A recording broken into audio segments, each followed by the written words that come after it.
Welcome to Nuanced Beauty.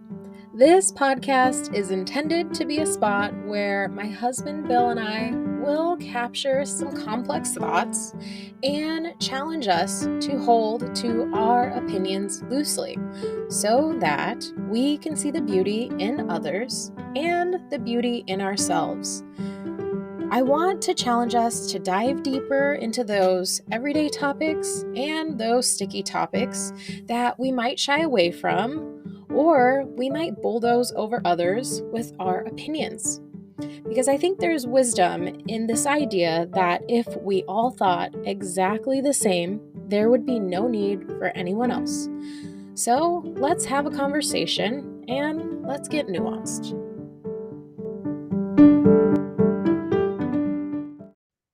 Hi, guys. Welcome back to Nuanced Beauty. This week, I am bringing to you another interview with a friend of mine, and he was a colleague from work, Dakota. And we thought we would chat about running because I think I came across some post on Instagram, maybe, that you had shared about your running efforts. And I thought that that would be cool to have a conversation about the races and such and why you enjoy running, because not everybody does. So, Dakota, welcome to Nuanced Beauty. Yeah, thank you for having me. I really appreciate it. Let's just get right into it. Have you always been interested in running, or what sparked the interest for you? Not at all. I didn't like running at all when I was younger. I wasn't very athletic at Oh, I all, to feel be that. honest. Yeah. And I ran a little bit in the Navy when I was younger to try and stay in shape. Uh-huh. And then, I stayed just in shape enough to be within regulations, pretty Oh, much. And you're then, speaking to me. I feel you there, 100%. yeah, I've always been, honestly, like I've always been kind of chubby. I've just never been conventionally in shape. I got out of the Navy and then without realizing it, I really blew up. I gained, got up to like 260 pounds. And yeah, when COVID started, that's kind of when it kind of started for me. Was not that I was super scared of COVID exactly, but it just made me realize how important your health is. And that's when I realized that it was kind of embarrassing, going up steps, breathing heavy, and I started listening to some Joe Rogan podcasts, Yeah. David Goggins things, and it Uh-huh. really just I just started running and not really thinking I was just trying to get in shape. Did they kind of lead you toward running, like a particular conversation, or was it just like the idea in the back of your head that like running is like the most intense intensity, like bang for your buck for cardio conditioning? Not at all. So the first thing I got into was Brazilian Jiu Jitsu, Okay. and I started that from listening to the podcast, and then I realized I was just obese, like breathing hard. It was embarrassing, just couldn't do much. So I Mm-hmm. started running to lose weight to be better at jujitsu. No ideas of running races at all, actually, in the beginning. Yeah, and then I started running, and I was like, well, after listening to these, I started listening to some ultra runners and marathoners, and I was like, well, I'm not athletic. Still aren't. I mean, I run a lot, but being athletic and running are two very different things. So I started doing some races, some half marathons, and then said, hey, I'll try and do a marathon, which I did my first marathon on Whidbey Island right where I live, which was Oh, probably that's one of the probably harder first marathons. it probably is a very scenic course, but I imagine the elevation changes. It was a bit Yeah, rough. Yeah. it was about 2,500 feet of elevation for the Okay. marathon, but it was beautiful, and it got me really hooked hard. What was kind of like the timeline progression? Like, did you do your like first half like in 2021 or Yes, so I did my first marathon actually last year, April 2022. okay. So, um, yeah, I don't know. I mean, I was running for about maybe 6 months to a year before I decided to try and do a marathon. But really, I only did one half marathon before I did my full, and that was honestly 2 months before. So there Oh, wasn't a lot of like lead up of small races Okay. because I don't really I don't like doing short races. I kind of like if I'm gonna do something, I want it to be really hard. Uh-huh. And one thing that made me really like running was because I'm not naturally athletic. I've always loved sports, but I was just never really good. But I've always been really good at working hard. It's a weird thing to be good at, maybe, but So maybe your I'm mentality, a like, hard person to. Yeah, mentality. Like I'm a hard person to make quit. yeah. That's kind of my whole thing. I mean, even in the Navy, I was a submariner, which in getting my dolphins was extremely hard. And now it's kind of the same thing. Like, just Hmm. refuse to quit. And I feel like that's where you kind of, especially in running, you kind of gain the edge on people because a lot of people aren't willing to go that dark, if that makes Uh-huh. sense. Uh-huh. Like, it really hurts after a while, and a lot of people will quit. And if you can go farther than them, you beat most people, to be completely honest. Yeah, that kind of like you saying that it kind of reminds me of how Bill and I we have shared in probably like why do we have kids episode about with parenting. We feel like as parents that we have the opportunity or maybe the consequence of experiencing higher highs and lower lows. And I kind of imagine that the physical endurance and the training and just like the effort it takes to keep going and running and for a long time you're getting into those high highs, you're getting into those low lows, and you have to put a lot of effort into it. Can you maybe recall any moments where you've experienced like from these races or just in training, can you think back to a moment where you were like, oh, this is a super high or this is a super low for you? Yeah, I feel like I mean in general, anytime I go for a run, it's a great high, kind of like that runner's high. I truly think it's a real thing. I mean, Hmm. it just makes me feel better. But I will say, like, the biggest high was probably finishing my first marathon. That was an amazing feeling. Even though my whole body felt like I had been through a meat grinder, Okay, it yeah. was an amazing high. Just knowing that I'd finished it, and I was not that fast. A lot of people are much faster, and they Uh-huh. always will be more than me. But that was an amazing high, and I feel the lowest low I've ever had was had to drop out of my first ultra marathon. That was really tough. I'll admit I even cried on that when I was in the trails realizing I had to quit on that one. Oh man, Mainly what? because I couldn't make the cutoff. There's Oh, so do a they lot of have like on ultra timing? marathons. Yeah, they have timing, so like they have stations every 7 miles. And it makes sense. They can't have you out there all night. You know, For an ultra marathon, what's the distance we're talking about here for people who don't know what those are? anything over 26.2 miles. So Okay. anything longer than a standard marathon is an ultra marathon. And that goes from there, it gets pretty wild.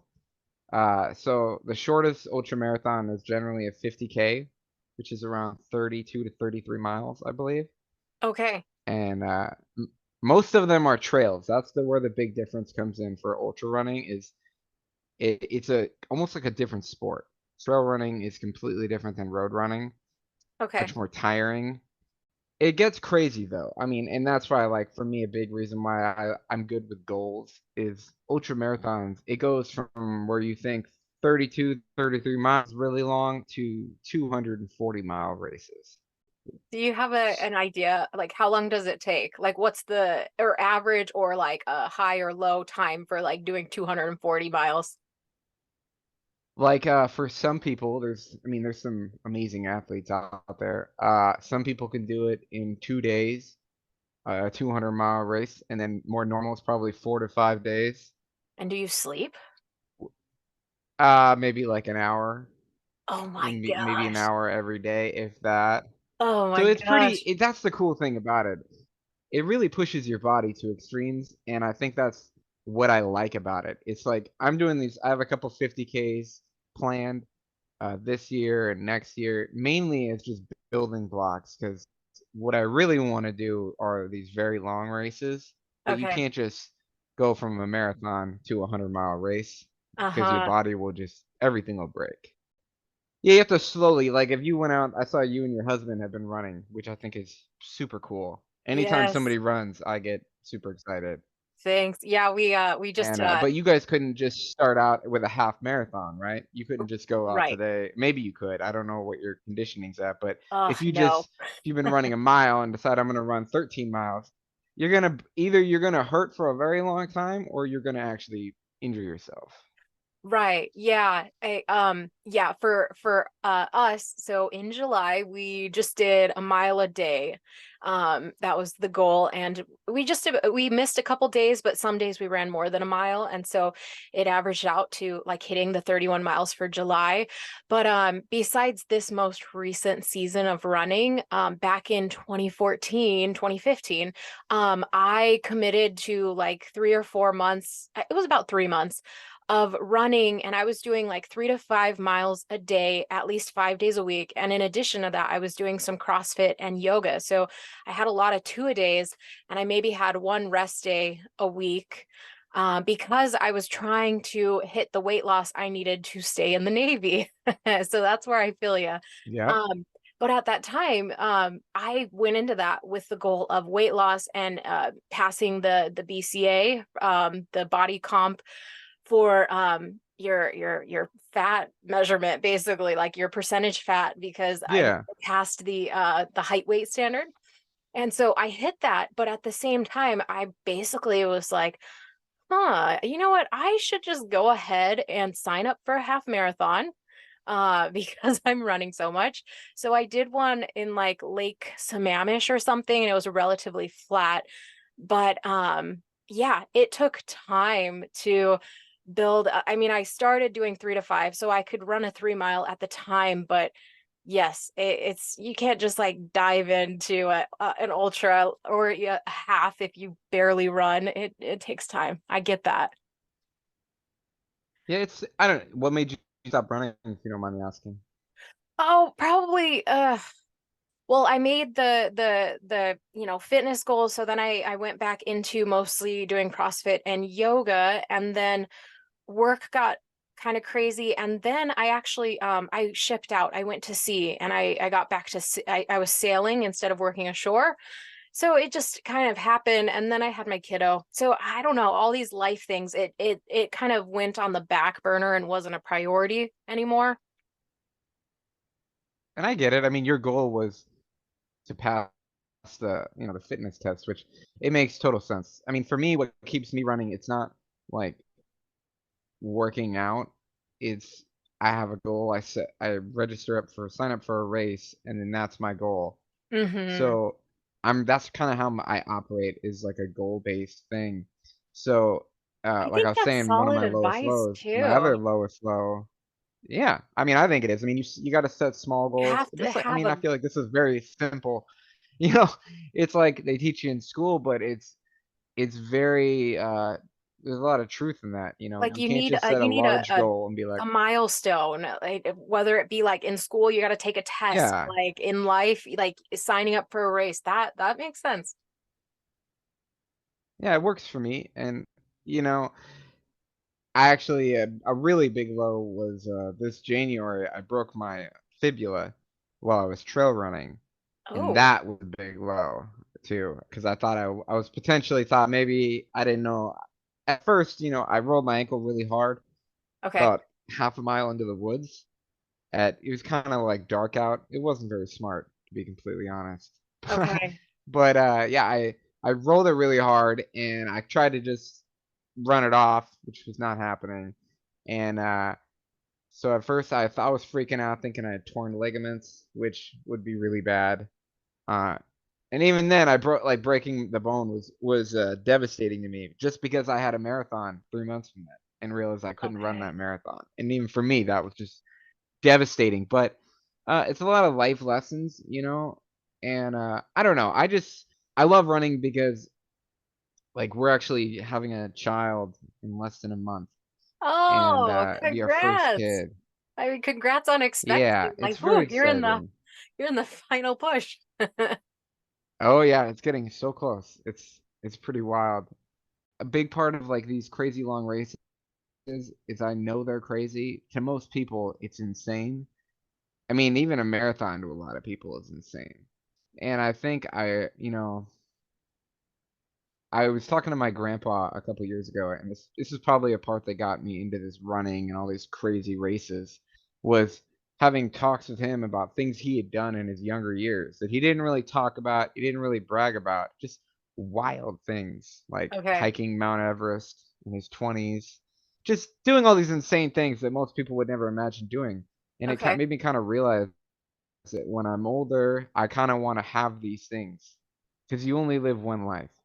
And if you're Yeah. not doing, there's a lot of, I mean, I feel like, especially if you're just doing your normal life, even having kids, which is amazing, but in doing your job, and then, you could be 70 years old real quick.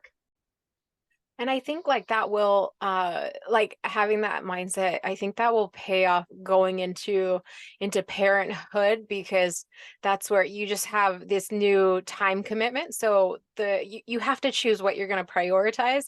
And like I'm thinking just to me running a mile a day in July, right? Getting up slightly earlier than normal to get a run in. Like each of us would go at a separate time while the boys were still sleeping.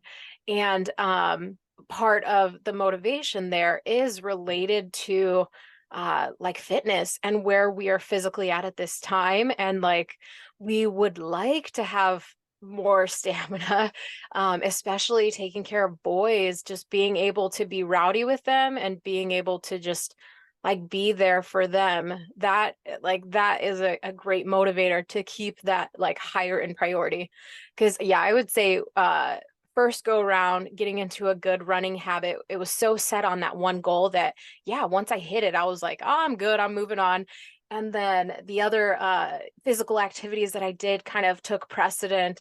And then we got into parenthood and it just wasn't on my radar. And now it's kind of like bouncing back into my radar, especially because Florida is so flat. So flat.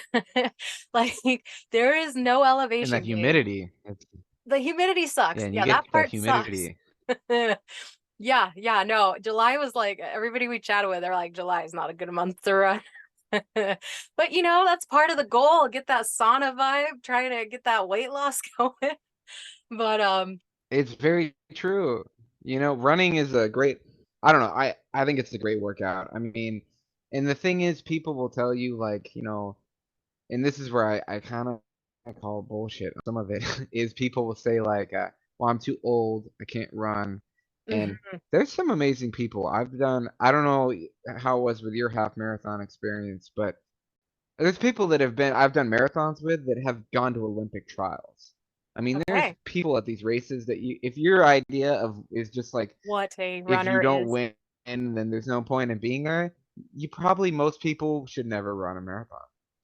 I don't know. It just teaches you not winning is the thing. It's just beat yourself. Maybe that's the way I look at it. Yeah, Because or if pay I for went yourself, about winning every make a one, goal for honestly, it'd just be yourself. depressing. Another component of what you're saying about like the people, I think when you've done these races, you've experienced the participants around you. And something that I've shared with like, I did an episode on yoga and I thought about trying to get somebody to chat about CrossFit because when you like picture the person who does yoga or you picture the person who does CrossFit, you're like picturing something that's kind of like, yes, it's possible to be that caricature and not like in an insulting way, but it's possible for your body to look that way. But a lot of people, like in CrossFit, and like specifically, the coach's mom, who is older gal, white long hair, and does a deadlift barefoot. And she is amazing. Like she is a force to be reckoned with. And in yoga, like I ran into folks who were not super petite or flexible, like they didn't match what you would envision. And so that totally resonates. And I bet like with running, you you meet people and they don't fit that stereotype. So for the person who has that excuse walking into it, like, oh, well, I don't look like a runner, I'm not a runner. Like, what do you think a runner is, and why do you think that's what a runner is? Because you can get past that. Yeah, I think, I mean, people have a lot of things stuck in their head where they think, like, you go to the gym and they're like, I'm embarrassed to go to the gym because I'm overweight and everybody there is going to be in shape. And then you don't realize, you think they're going to think about you a certain way, but in reality, people are just excited that you're not only you're trying to better yourself, they're just excited to see you there. I have never been to a race, gone on a run, met somebody that'd be like, "Oh, you're kind of chubby. Why are you doing this?" I've Uh-huh. never experienced that in the slightest.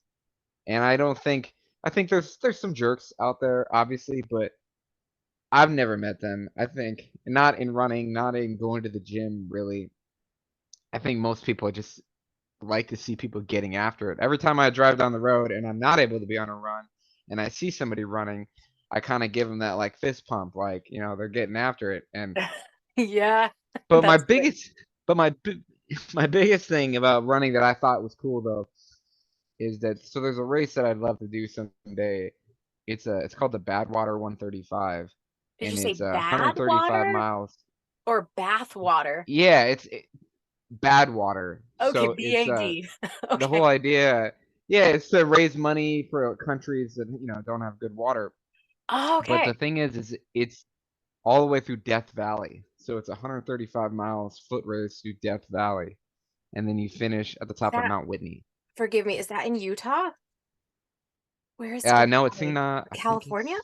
I think it's in California. Yeah, Okay. you in the Salt Lands or yeah, it's like basically like the lowest point of the U.S. to one of the highest points of the U.S.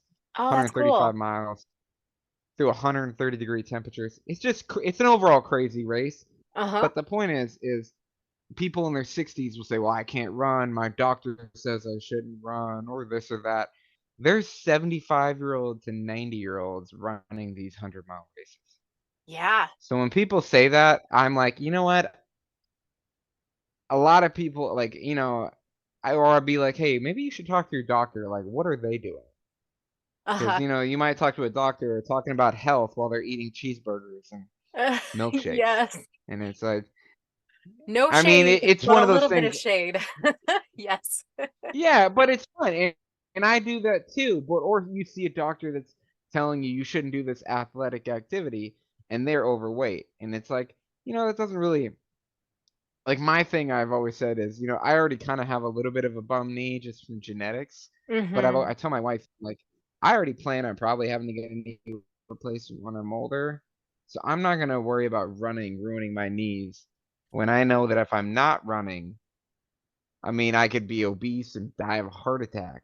So would you Right. rather have a knee replacement or have a heart attack? That's Right. Like kind of the way part I of look at it. Yeah, that makes sense because like part of life is accepting the risks that you're willing to accept. And I think like the whole like on the doctor side of thing and like we're not doctors, FYI, anybody listening, there's our disclaimer. I kind of view it Yeah. as like this is a person who I bring into my circle for their experience, their knowledge, their wisdom, their expertise, but I ultimately am responsible for my decisions. And so I'm going to like appreciate what you have to offer, but I'm also going to need to make decisions for myself because this is me. And like you have to own that part. You can't just sub that out to a doctor. And there's even some interesting kind of slight tangent off topic.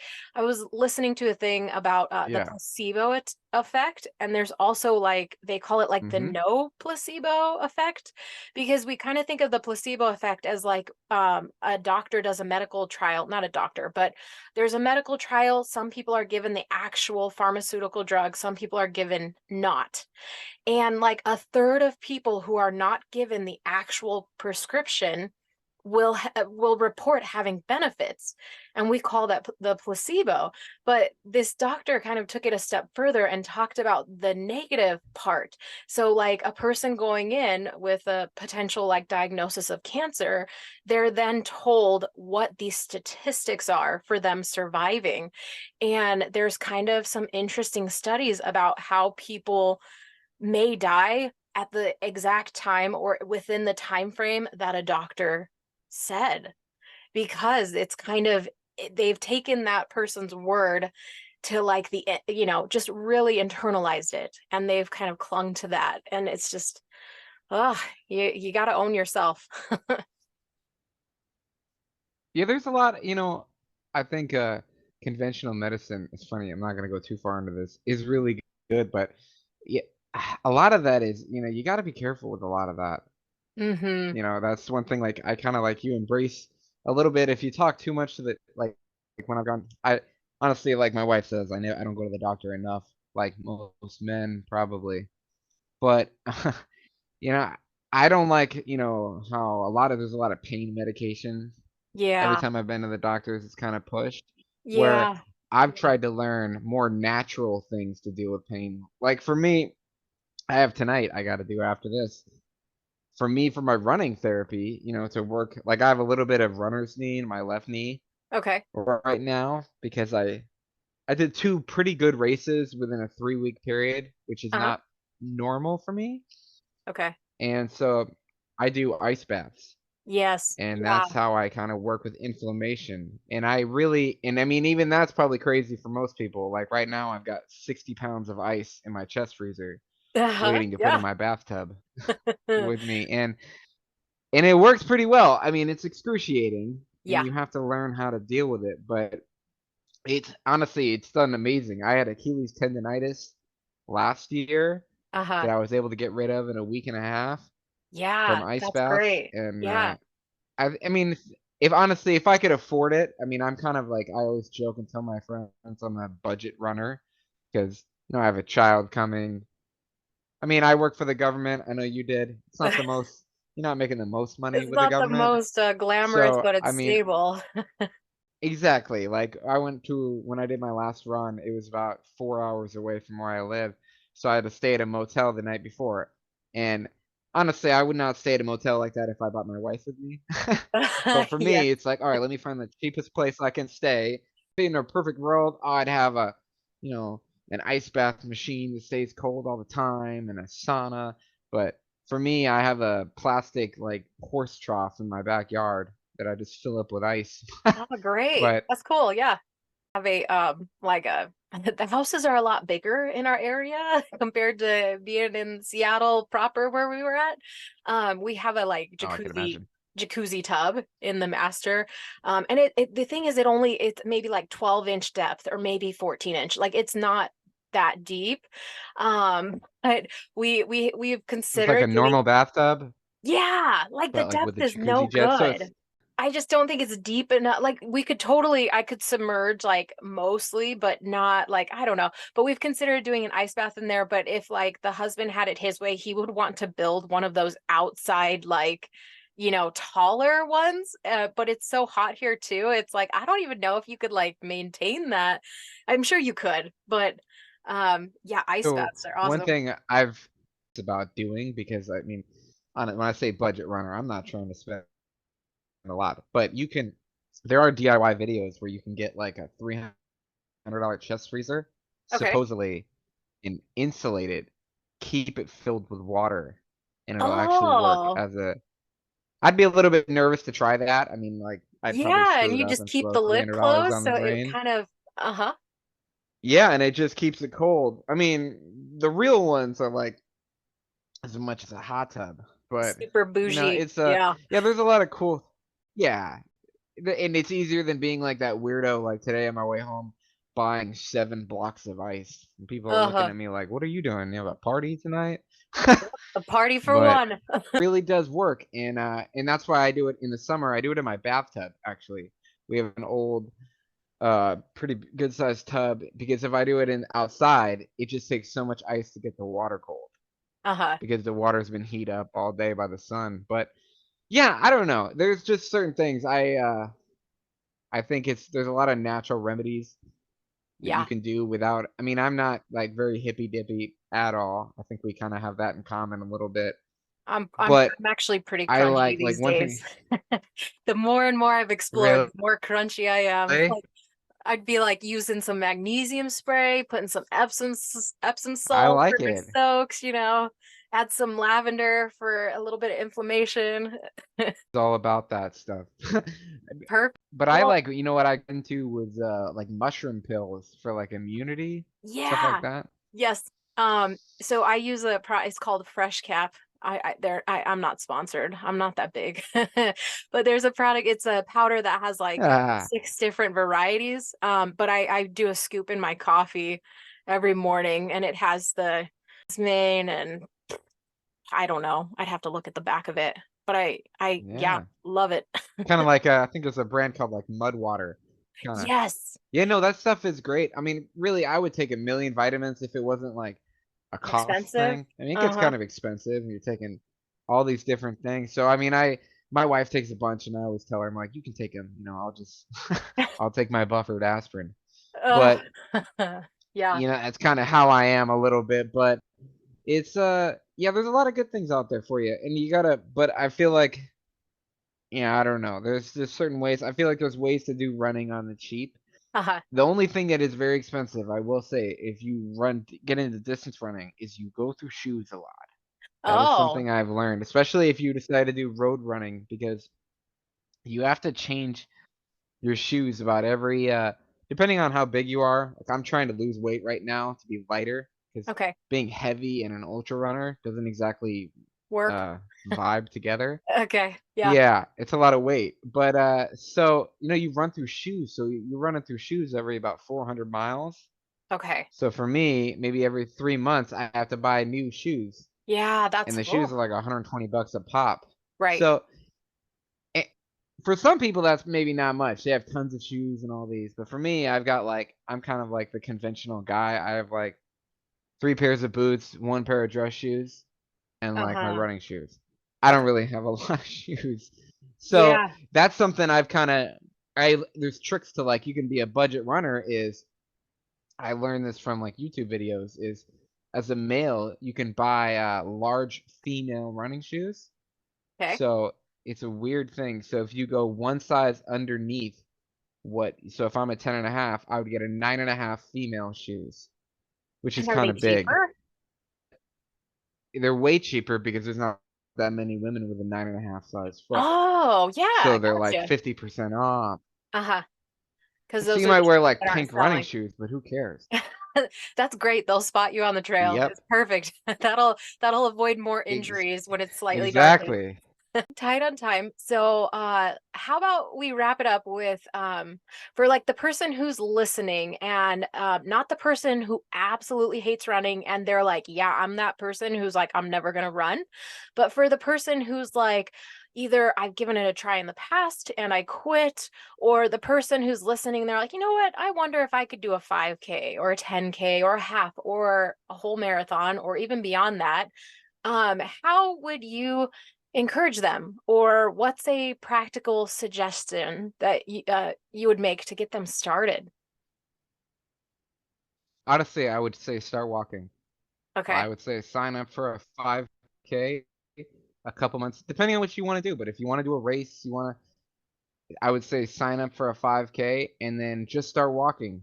And then and every day, maybe you run 10 more feet and you keep adding that up. Because I mean, everybody starts somewhere. Honestly, when I Hmm. started running, I couldn't run a mile. Hmm. And so everybody starts somewhere. So I think that's what I would do is, just start walking, getting active, and then just adding maybe you jog the straights, maybe things like that. And yeah, anybody can do it. I trust me, I've been in a lot of races. I've seen all different types of body types and anybody can run. And it's a very inclusive sport. So every time I see people running, I get excited. I'm like Yeah. extremely giddy. My wife gets annoyed at me because I'm just like, I'll be driving down the road You're and I'll about to honk wave the at him. horn I'll and be roll like, down the go after window. it. Oh, I definitely roll down the window. It's definite. And I probably freak people out. That's awesome. But Yeah. I think it's awesome. I mean, anybody who's trying to better, especially if somebody that looks like they're out of shape or they're breathing hard, Yeah. I'm even more excited for them because Yeah. they're making effort, which Like, you know that they're up that against is a the biggest thing is hard, you just make the effort. uh-huh. Yeah. Well, thank you for coming on the show today. I think that's a great piece of wisdom to chew on for anyone out there listening who wants to get out there and try and run. Go sign up for a 5K, get that milestone on your calendar and just start walking and then make your 5K happen and go from there. So, Dakota, it's been wonderful chatting today. Please send my well wishes to everyone back at work that we used to work together with. Yeah, I definitely will. Yeah, thank you so much for inviting me on.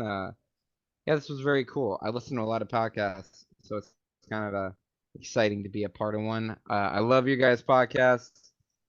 It's very down to earth. So I also love that your husband's from Wisconsin. It's Oh, very yeah. exciting because my wife is a Wisconsinite. So Yeah, I representing. appreciate you having me on. Yeah, thank you so much.